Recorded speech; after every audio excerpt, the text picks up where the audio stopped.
Hello everyone. First and foremost, I want to apologize for not recording many YouTube videos. I know I should have been doing that, but at the same time, I focus mostly on Twitch, so if you want to catch some of me, it's better if you do it when I'm live, much better live than I'm on YouTube. Today's video is basically, I'm trying to give some tips on streaming that I have researched for the past 3 years. I started when I was trying to do my YouTube channels and such. I failed at it because I'm really bad at editing. Therefore, I have an editor, which is a friend, Dwarf, Oicz, OnkelOicz, whatever you want to call him. He has a channel as well. I'll link down on the description. Please hit him up with a follow. He does some nice stuff. Next thing I wanted to say is, this has been asked quite some time. Lots of people ask me about, oh, how have you grown so far on Twitch? What are you doing to get followers? What are you doing to get average viewers? I'm not that big on Twitch, but I run a high quality, high engagement, minimum of 1 second delay between what you typed and I can see and reply instantly. Therefore, if you come online and type something and I don't read it immediately, I will have a delay to reply, but if I read it immediately, I will reply that second. You'll get the response as quickly as possible. And one of my biggest things is the tip I want to give you. And what I wanted to say most is that I do a very high engaging stream. I am there to entertain. I am there to be myself. I'm there to have fun and make you have fun too. One of the main tips I'm gonna give you is simple. Quality of the stream. Although I say it's simple, it's the most important one ever. You want to make sure that a couple of things are working. Your sound, your voice, and the sound of your game are not too high of a difference. And if you want, as for myself, I utilize my voice overlapping everything. But at the same time, you want to make sure nothing, if you scream, if the game goes to a very loud part, nothing goes overboard. Second tip, you've got to make sure that you have a high quality on the game you're streaming that's being shown. What I want to describe is simple. I stream at 1080p. I was streaming at 720p. What you want to do is ensure that you have a game, depending on what game. I play Rocket League. It's very high intensity on the changing of scenario. Therefore, there's a lot of pixelization. And like, imagine this, you're looking at me right here, and I turn back. It will just make my face blurry because the pixels are not being transmitted quick enough. So what I'm gonna show it to you, let me go to the other screen. There you go. So that would be my main screen. This is my OBS. In my OBS, I have two things that you've got to understand. First off, I've got my audios over here. I only possess 3. And I got audio channels to ensure that if I mute my audio of Discord, no one on the stream will hear the Discord. I use this as a precaution method for when someone joins me on a general chat, because I tend to do my streams and be a lot on the general chat. Therefore, if you want to hop in, feel free to. I don't mind. But if sometimes someone hops in and shouts the crap out of it, I can mute it and you won't have to hear it. I will bleed my ears though. Next thing, I have my game, and I do have a microphone. Although I do have an overlay as well that's over here, but this is to demonstrate I don't have anything on the overlay. So what I normally do is I completely mute it, push it down, mute it, and hide it. Therefore, I only have 3. I renamed them. Next thing you want to know is, this is the other important thing. On settings, if you go to your stream, make sure you select the proper server for you. And then you go to output. Make sure you have all the necessary things done. I'm utilizing NVENC. Other people like to utilize the X264. I'm using my NVIDIA graphics card to encode the video. It's okay, it's less of a strain. It's because I was bottlenecking my CPU, and therefore I was having people on the stream come in and be like, oh, your flickering or skipping frames. And that is when OBS and other programs on your computer, like the game itself, uses a lot of the CPU, and it will show on the bottom over here that you're having a CPU bottleneck. It won't show that, it will show encoding error or something like that. Continuing, bitrate is the most important thing for you after you've got all of the settings correctly. I stream at 4500 bitrate. This means I get to put the highest quality of the stream possible on the most high speed encode flickering screen possible. That's Rocket League, for instance, where you're immediately looking forward and then you look right and then you look left and then you look up and then you look down. Is very high velocity change of pace on the screen itself. That ensures that every single pixel is on the correct position, being demonstrated, and there's no pixelization, blurriness, or anything like that. You've got to make sure that you have the internet for that. Alright, after this one, the next thing I'm going to tell you is audio. I utilize Voicemeeter. You can search for Voicemeeter. I will try and leave a link on the description. You can search for Voicemeeter. It helps you control the entirety of the stream itself on the audio level, because you can separate both audios, one for gaming and music, one for Discord, or one for gaming and Discord, and one for music. So if you want to listen to music but you don't want to stream the music, you can also do that. Some people like to do that because they like to play certain games and have music for them, but they don't want to get tagged by copyrights. I roughly oscillate between those because it's fun. Next thing, video. I made sure I got this on over there. That's my canvas, that's my video resolution, that's it. That's nothing much to be said. That's the settings. In advanced, I don't have much. I haven't changed much of this. Everything seems okay. Everything seems normal. That's what you want. Although I utilize a lot of hotkeys. For those who don't know, I utilize a lot of hotkeys, for instance, to switch to studio mode, transitions, to switch scenes, and everything else.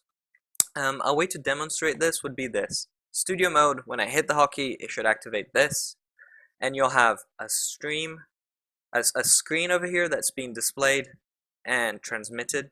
This is your live, and on the left you have a secondary one, which you can put wherever. I can put the be right back screen and anything, and I'll see this here. When I click transition, it switches. Therefore, that is live now.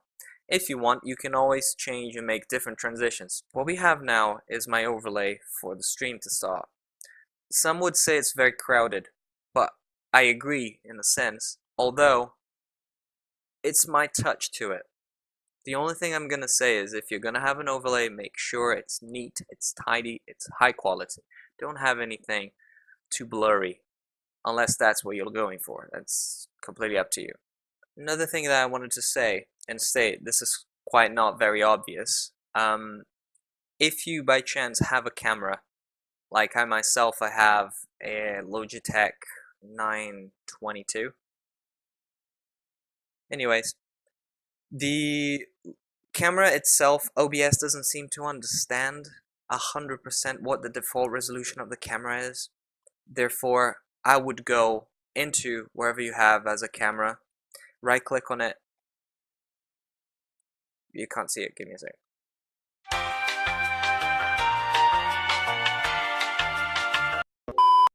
What we've got now is OBS just detected my camera. I've attached over there. I created what you call a add, and then you go to video capture device and you add your camera. It doesn't detect necessarily well, for me at least, with this type of camera. It didn't detect the default settings of the camera.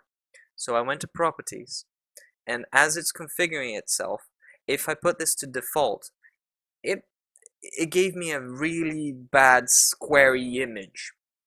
So I went to custom and I added what my camera is capable of doing, which is 1080p. and then I match the output FPS to be auto select or high. I prefer the auto select, although it's supposed to be 60.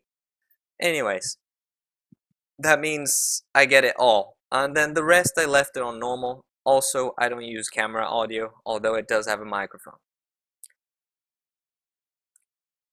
Another thing I wanted to tell you about tips and how to grow yourself and everything else is simple. Make sure that you have a tidy overlay overall. It's not too much, but at the same time, don't worry about the numbers. Don't worry about followers. Don't worry about average numbers. And I'm telling that as a small streamer. I'm not big, but as a small streamer. What I'm trying to say is engage yourself into whichever viewer you have, even if you don't have any viewers. What you want to understand is when you go to someone's stream, or when someone goes to your stream, they have a choice either to stay or leave. And for them to leave is very easy. There are millions of other streamers, not millions, but there's thousands of other streamers. And for them to stay, you've got to have some sort of personality. I've had a tip come up recently on Twitter, which is a very important tool. And on Twitter, this tip that came up was simple. I wasn't expecting it, but it's basically stating for you to train your facial expression for when you're focusing, for when you're just there standing, doing something, like you're in a match and you're doing something or you're just standing still, to train yourself to demonstrate a more happy face or be more of a relaxed kind of scenario. When you go into a stream, you don't want to see someone going like,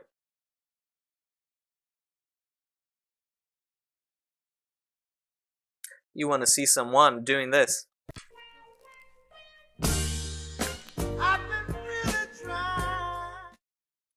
Even if you don't communicate. Imagine there's a background, there's a game going on or something, but that's what you want to hear, right? Another thing I wanted to state, and I think this is one of the other most important things, is make sure you utilize all of your social media aspects. I don't have a Facebook yet, or a Facebook page, as saying, but I do have an Instagram one, which was my personal Instagram, and I decided to convert it into being just an Instagram for my personal use, wherever use I want to do. That's my personal one, my personal way of doing it. I have Twitter. I don't have a personal Twitter. It's just one Twitter. That's it. I engage a lot on it. I don't post a lot of things, but I wanted to demonstrate another thing from it, and that's a very important one. Let me just quickly open Twitter. There we go. On Twitter, make sure you have a banner. Doesn't matter if it's good or not. Make sure you have a banner. I say this because I have a shitty banner. I mean, it's a good picture, right? But it's a shitty banner because it's not a banner made for Twitter. It's just a picture from Twitch London that I went to this year, earlier. And I just decided to post it over there because it was a beautiful picture. By the way, that head over there, this head over here, is Leopak. Next thing I wanted to say as well is when you go live, make sure you add some sort of image, some sort of GIF, some sort of thing.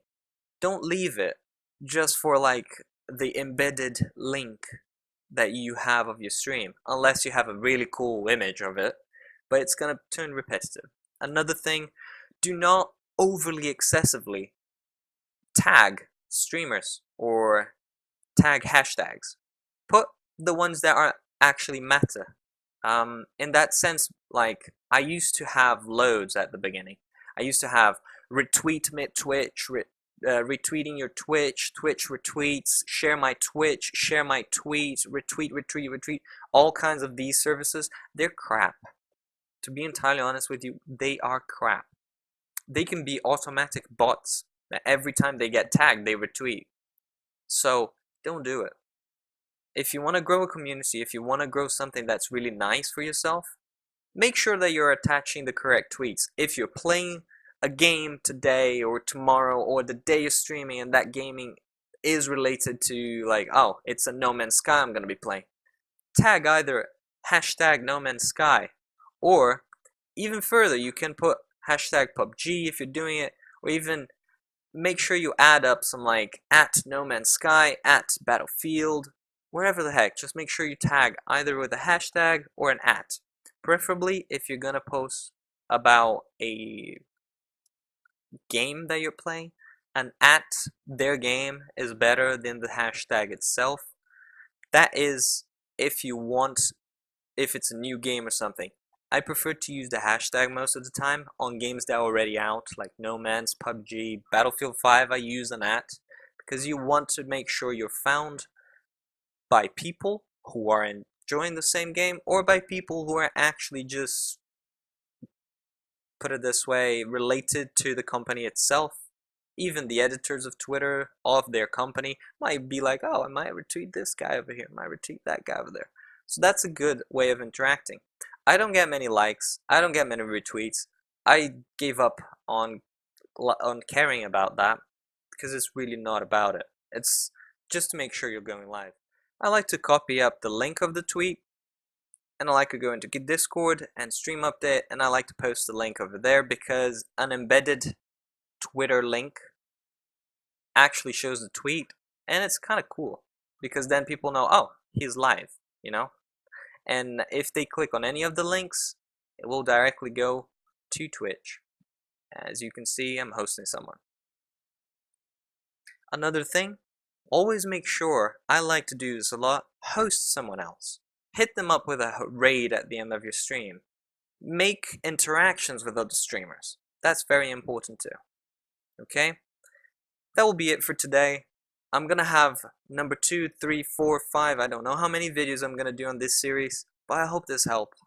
And please don't forget to leave a subscribe if you enjoyed it. Ask any questions as you want, either here on the comment section, or on Twitch, or in my Discord, which will be linked below too. I'm 24/7 on that one.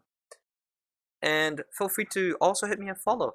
And I really did appreciate having you guys over here. Thank you very much for that. It was quite unique.